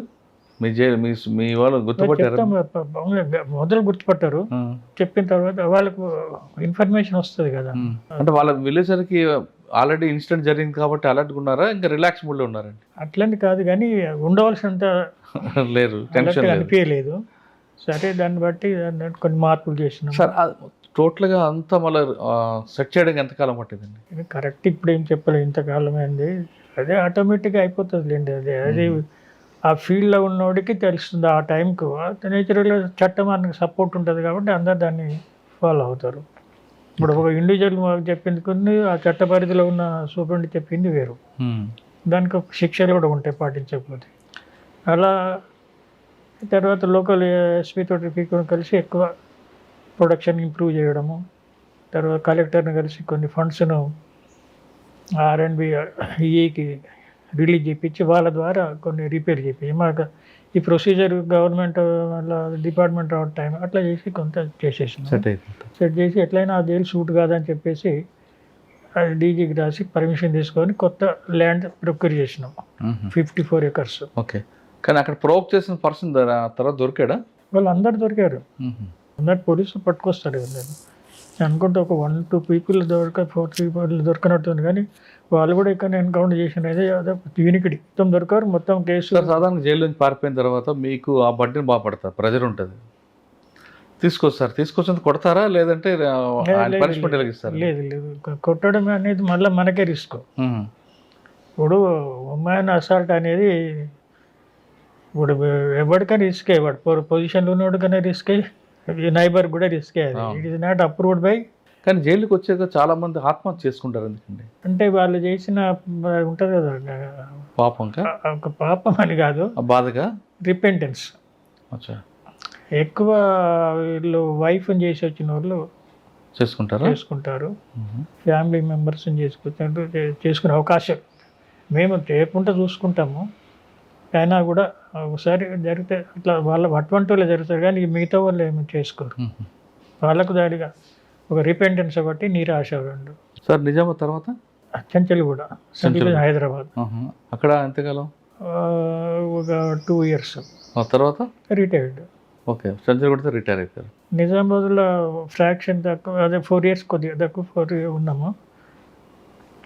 అక్కడ నుండి హైదరాబాద్లో రిటైర్మెంట్. ఓకే సార్, సాధారణంగా జైల్లో కన్వెన్షన్ వచ్చిన వాళ్ళకి మాత్రమే యూనిఫామ్ ఉంటుంది, ప్రిజెంట్ డ్రెస్. అంటే యూటీ వాళ్ళకి ఉండదు. ఓకే, ఆ ప్రిజనర్ డ్రెస్లో కూడా వైట్ బ్లాక్ లైన్ ఉంటుంది, స్ట్రిప్ ఉంటుంది, blue strip, 2 strips, single strip ఉంటుంది. దానికి అర్థం ఏంటండి? అంటే అది డ్రెస్ కోడ్ ఇచ్చారు, అర్థం అనేది ఏం లేదు. ఆ స్ట్రిప్ ఉంటుంది, ఆ క్లాత్ కూడా జైల్లోనే నేస్తారు, అది బయట ఉండదు. ఆ స్ట్రిప్కి మీనింగ్ ఉండదు అంటారా? మీనింగ్ ఏం లేదు, అది ఒక డ్రెస్ కోడ్లో పెట్టారు. అది కానీ గ్రీన్ డ్రెస్ వేస్తారు కొంతమంది. గ్రీన్ డ్రెస్ అది వర్కింగ్ డ్రెస్. ఫ్యాక్టరీలో పనిచేసేటప్పుడు, లోపల జైలు అదర్ యాక్టివిటీస్లో పనిచేసేటప్పుడు గ్రీన్ డ్రెస్ వేసుకొని పనిచేస్తారు. కానీ సింగిల్ లైన్ ఉంటే, సింగిల్ స్టెప్ ఉంటే ఒకటి, డబుల్ స్టెప్ ఉంటే ఒకటి అంటారు, వాస్తవం? నాకంతా మీ టైంలో లేదు. స్లిప్ అయితే ఉంటుంది, కానీ అంత సింగిల్ డబుల్ చేంజెస్ ఏం లేవు. అది అగ్రికల్చర్ పనిచేసిన వాళ్ళకి అక్కడ వాళ్ళకు ఇప్పుడు ఏమి గ్రీన్ ఇస్తున్నారేమో, అది ఎక్స్ట్రా డ్రెస్ ఇస్తారు. ఒకటి రొటీన్ వాడే డ్రెస్సులు 3 పేర్లు ఉంటాయి, ఒకటి ఎక్స్ట్రా పేరు ఉంటుంది. సార్ కొంతమంది కన్విక్షన్ వచ్చింది, జైల్లో ఉంటారు, ఎప్పుడో క్షమాభిక్ష వస్తుంటుంది. వచ్చినప్పుడు మీ దగ్గర మంచి వాళ్ళందరూ మీరు రిఫర్ చేస్తారు పేర్లకి, దానికి వస్తుంది అనుకుంటా. ఆ రూల్స్ ప్రకారం వాళ్ళందరికీ వచ్చిన ప్రతి ఖైదీకి అప్పీల్ చేసుకుంటారు. జైలు వాళ్ళకి ఫెసిలిటీస్ ఇస్తుంది. అప్పీల్ వాళ్ళ పర్సనల్ లీడర్ లేకుంటే గవర్నమెంట్ తరఫున లీడర్ పెడుతూ వాళ్ళు చూస్తారు. అంటే ఎవరికి మీరు ప్రిఫర్ చేస్తారండి? ఎవరైనా వచ్చిన ప్రతి ఒక్కరు కూడా నేను మంచిగా బయటకు వెళ్తా అంటాడు కదా. అది బయటకి అప్పీల్ అనేది బయటకు వెళ్తాను కాదు కదా, నా శిక్షను తగ్గించండి, నేను నేరం చేయలేదు అంటాను, దాని మీదనే వెళ్ళిపోతాడు. అక్కడ హైయర్ కోర్ట్స్ కొన్ని సేమ్ శిక్షణ చేస్తారు, లేకపోతే తగ్గిస్తారు, లేదా కొట్టేస్తారు. 3 అది కాదు అంటుందండి. ఇప్పుడు గవర్నమెంట్ అది క్షమాభిక్షిస్తుంది, అది శిక్ష పడ్డోళ్ళకు. శిక్ష పడ్డోళ్ళకు ఒక మెథడాలజీ ఉంది, అవును, ప్రీమేచర్ రిలీజ్ అని. దానికి ఎవరు ఎలిజిబిలిటీ? దానికి లైఫర్ అయితేనే ఒక పర్టికులర్ పీరియడ్ అయిన తర్వాత ఎలిజిబిలిటీ అవుతారు. హీనియస్ క్రైమ్ అయితే కాదు. హీనియస్ అంటే కొన్ని పర్పస్ఫుల్గా చేసిన క్రైమ్స్ ఉంటాయి, మర్డర్, అది వాళ్ళు ఎలిజిబుల్ లేదు. దాంట్లో మిగతా వాళ్ళు ఉంటారు కదా, దాంట్లో వాళ్ళకి ఎలిజిబిలిటీ ఉంటుంది. అంటే శని కావాల్సిన మర్డర్ చేస్తాడు, దాన్ని నార్మల్ కిందకి వస్తుంది. అది వాళ్ళందరికీ అంటే కాన్స్పిరసీ చేస్తే రాదు. ఓకే, అంటే అది వెరీ రేర్ ఆఫ్ రేర్ కింద తీసుకుంటే దాంట్లో వీళ్ళందరికీ ఒక మినిమం 7 years సెంటెన్స్ గడిపిన తర్వాత they become eligible, including remission, under trial prison, UT శిక్ష కంటే ముందు ఒక 1-2 years కొంత కలుపుతారు కొందరు. అంతా టోటల్ కలిపితే 14 ఏళ్ళ వరకు రావాలి. అక్కడికి ఇది యాక్చువల్ సెంటెన్స్ ప్లస్ అన్నీ కలిపి 14 ఏళ్ళు. వాళ్ళని ప్రీ రిలీజ్ ప్రోగ్రామ్ మీద తీసుకుంటాం. వాళ్ళని సపరేట్ చేసి వాళ్ళకి ఎవ్రీ 3 months ఒక మీటింగ్ ఉంటుంది. ఆ మీటింగ్లో పెడతాము. దాంట్లో అన్ని రివ్యూ చేసి వాళ్ళు రికమెండ్ చేసి గవర్నమెంట్ పంపిస్తే, అది గవర్నమెంట్ అప్రూవల్ చేస్తే రిలీజ్ అవుతుంది. అది ఎక్కడ బ్రేక్ అయినా కూడా మళ్ళీ ఉండిపోతాడు. కానీ రేపు గవర్నర్ ఆర్డర్ వస్తుంది, నా పేరు ఉంటుంది అనుకుంటారు చాలామంది. అంటే ఆర్డర్ వచ్చిన తర్వాత పేరు లేకపోతే వాళ్ళందరూ బాగా ఇప్పుడు అక్కడి వరకు పోయినా ఏవి రిజెక్ట్ కావు. ఇక్కడెక్కడ ఫిల్టర్ అయినాయి తప్ప అక్కడి వరకు పోయినాయి. ఒక్కటి జరిగితే ఫీల్ అవుతారు, ఏం చేస్తారు. ఇప్పుడు అందరికీ ఒకటే తీరుగా అయితే యూనిఫామ్గా అయితే రావు కదా. లేకపోతే ఇవన్నీ స్టేజెస్ ఎందుకు పెట్టారు, ప్రతి లెవెల్లో మళ్ళీ చెక్ చేయమని. అదే సార్, రిటైర్ అయిపోయారు, అయిన తర్వాత ఏం చేస్తున్నారు? ప్రశాంత్ నార్మల్ ఒక 2 years నేను దీంట్లో ఎయిడ్స్ కంట్రోల్ సొసైటీ అని ఒకటి ఉంది, కోటిలో ఉంది వాళ్ళ ఆఫీస్. అవునండి, దాంట్లో పనిచేశాను, మన ప్రిజన్ సైడ్. అప్పుడు అన్ని ప్రిజన్ అంతా తిరిగేది. వాళ్ళ ఒక్కొక్క రిప్రజెంటేటివ్ ఆ జిల్లాలో పనిచేసేవాడు, వాళ్ళ వర్క్ని సూపర్వైజ్ చేసేది. హెల్త్ ప్రోగ్రామ్స్ కింద అదంతా అదే దాని కింద వర్క్ చేసి రివ్యూ చేసి వీళ్ళకు వాడు చంద్రబాబు ఉండే ఐఏఎస్ మేము వీటికి వచ్చి రివ్యూ చేసేది. అట్లా ఒక 2 years పనిచేశాను. తర్వాత సీకాకు క్లాసులకు పోయేవాళ్ళం. అట్లా ఒక 4-5 years తిరిగింది. తర్వాత మనకంటే నెక్స్ట్ రిటైర్డ్ వాళ్ళు చాలా మంది వస్తుంటారు కదా, వాళ్ళందరికీ మనం ఇక్కడే నార్మల్ లైఫ్.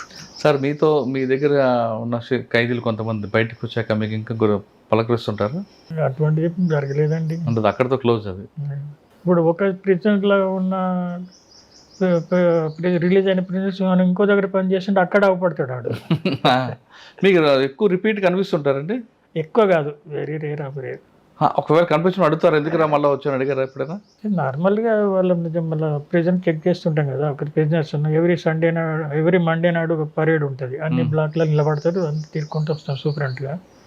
అప్పుడు ఐడెంటిఫై చేస్తాము, వాడు చెప్తాడు మళ్ళీ ఏదో వచ్చి పోలీసులు పెట్టినట్టు అయిపోతుంది. సార్ ఇప్పుడున్న జైల్స్ అప్పటికి 1971 వేరు, 2025 మార్పు, చాలా మార్పు వచ్చింది. పర్టికులర్గా మన ఇండియాలో తీసుకుంటే తెలంగాణ, ఆంధ్రప్రదేశ్ నెంబర్ 1 అని అనుకోవచ్చు. ఇప్పుడు ఇంకా జైల్ డిపార్ట్మెంట్ మీద అపవాదులు చాలా కనిపిస్తుంటాయి. డబ్బులు తీసుకుంటారని అవని ఇవని XYZ. అది కూడా రాకుండా ఉండాలంటే ఏం చేయాలంటారు?